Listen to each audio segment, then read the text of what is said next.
Varkgriep is weer in die nuus en baie mense wonder hoe ernstig dit is en hoe maklik dit versprei kan word, veral in plekke soos skole waar baie mense naby aan mekaar is.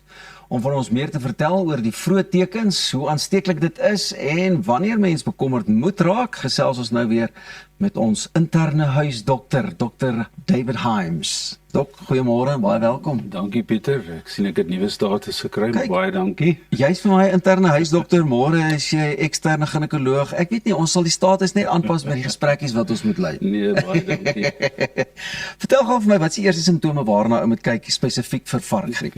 Wel, ek dink dis die moeilike deel want dit kan baie soortgelyk wees aan baie ander siektes ook. Veral, jy weet, COVID kan so presenteer, maar die algemene simptome is maar, jy weet, lyfseer, koors, koue koors, moegheid, hoes, keelseer en dan obviously kongestie of 'n bietjie stiewing in jou neus. Jy weet, maar soos wat jy kan hoor, is 'n baie non-spesifieke simptoom en dit kan baie ander goed naboots.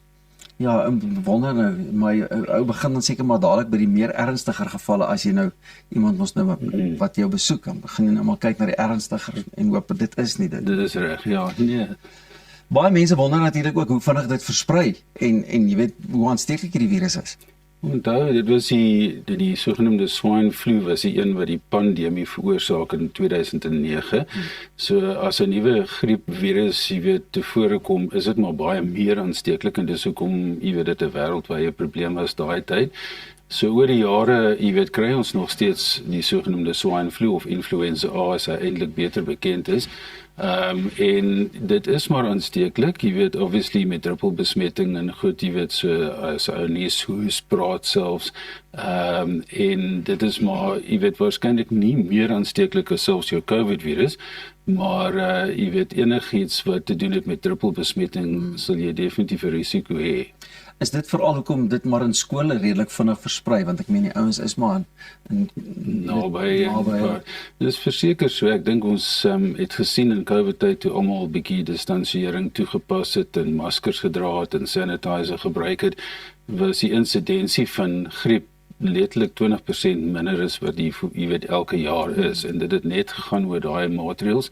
En dis ongelukkig so, as jy weet, in die skole is die kinders baie naby aan mekaar, daar word nie regtig, jy weet, gesê hoe's in jou mou soort van ding, of jy weet, en jy weet, was jou hande gereeld en sulke goed, en dit is ongelukkig 'n plek waar die meeste dan kan uitbroei.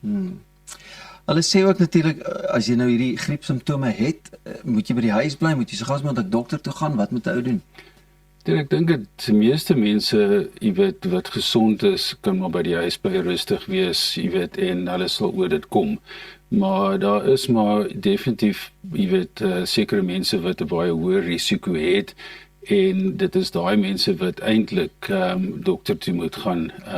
Jy weet, so die mense wat ons gewoonlik altyd sê baie hoë risiko het, is as jy ouer as 65 is, as jy onder 5 is, as jy swanger is, en dan as jy ander siektes het soos diabetes of jy weet enige immuunonderdrukkende siektes, soos jy op medikasie is wat jou immuunstelsel onderdruk, dis wanneer jy baie versigtig moet wees.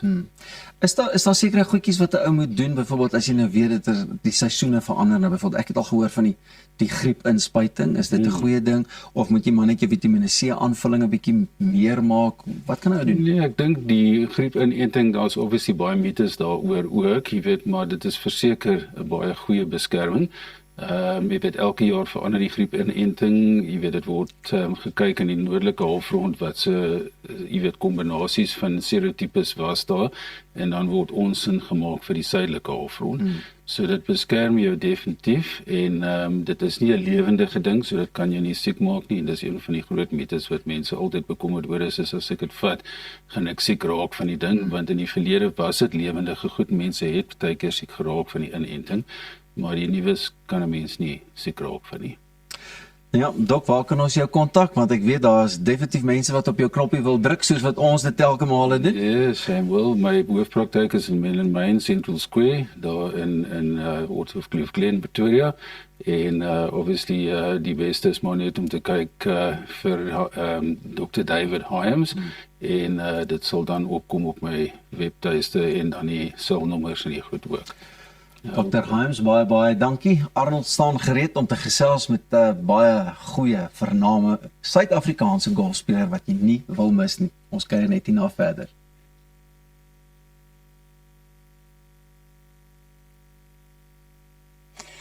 Dankie Pieter, ek is Arnold Geerts. Casey Jarvis is 'n jong Suid-Afrikaanse beroepsspeler wat onlangs nie net die Investec Suid-Afrikaanse Ope gewen het nie, maar die week voor dit die Keniaanse Ope en oor die naweek was hy tweede by die Johannesburgse Ope. Hy praat met ons daar uit Kaapstad uit en dis baie lekker om hom saam met ons te hê. Casey Jarvis, hearty good morning to you and thank you for your time, really appreciate it. I cannot believe I looked at the rankings yesterday, outside of the world top 200 just a few weeks ago, and now you cracked it into the top 70. This is a bit like a fairy tale. Does it feel like that? 100%. I mean, I didn't think I'd be in this position 3 weeks ago. So to be sitting here today inside the top 70 in the world, honestly, yeah, feels amazing.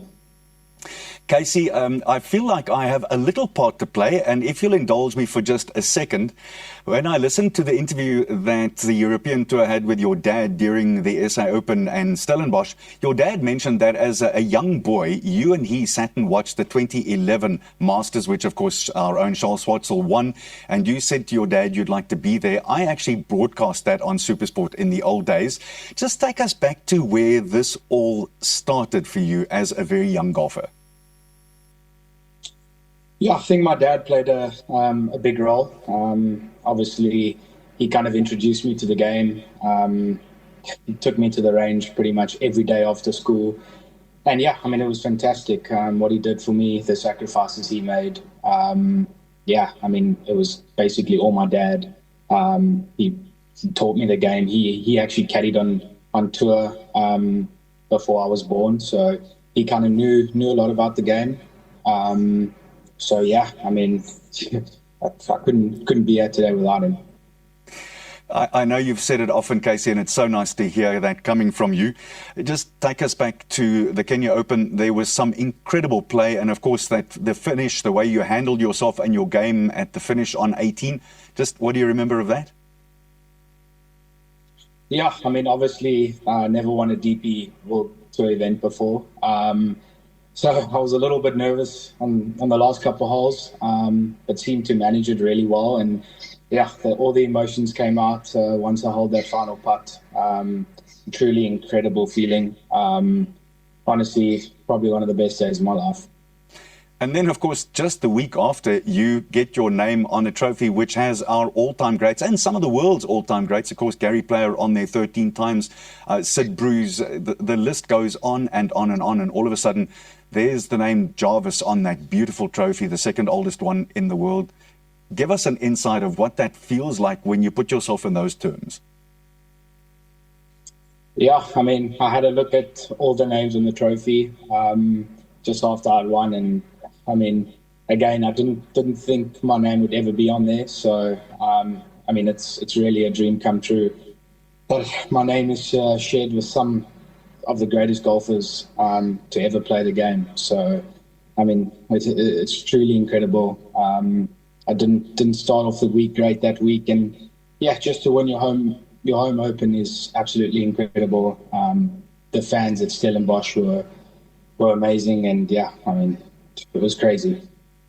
And then over the weekend, last week, you fell just one shot short of emulating two of the world's all-time greats, Nick Faldo and Severiano Ballesteros, who were victorious 3 times on the European Tour, now the DP World Tour. It was a close thing, wasn't it?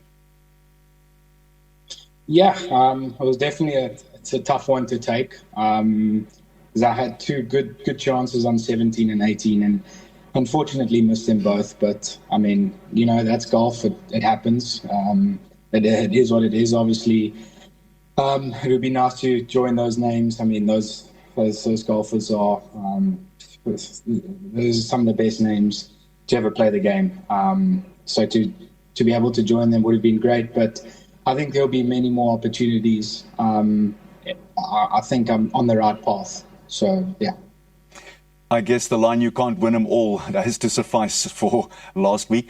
Now it's time to prepare in just, I think it's less than 4 odd weeks. Then you're going to be driving down Magnolia Lane at the Masters. I guess you really get excited when I say those words, don't you? Yeah, I mean, I've actually got goosebumps right now, even with you just saying those words. So, yeah, I mean, I can't wait. It's really a dream come true watching Shoal win in 2011 with my dad, watching so many of the great players on TV, and now to be going there, driving down Magnolia Lane, I think it's going to be very special. Obviously, we've got South Africans with great experience there, including Louis Oosthuizen, Shoal, and Uncle Gary Player, if he doesn't mind me saying so. You're going to play a practice round with them and ask them some questions? Yeah, I'm definitely going to ask Shoal if I could play a practice round with him. I've actually played with him before, so I pretty much know him. Yeah, I mean, obviously I know him. So I think he knows what to do around there. So I'm going to be asking him a whole lot of questions. Don't want to put you under pressure, but have you got expectations of yourself for the Masters in Augusta? No expectations. Honestly, just going there.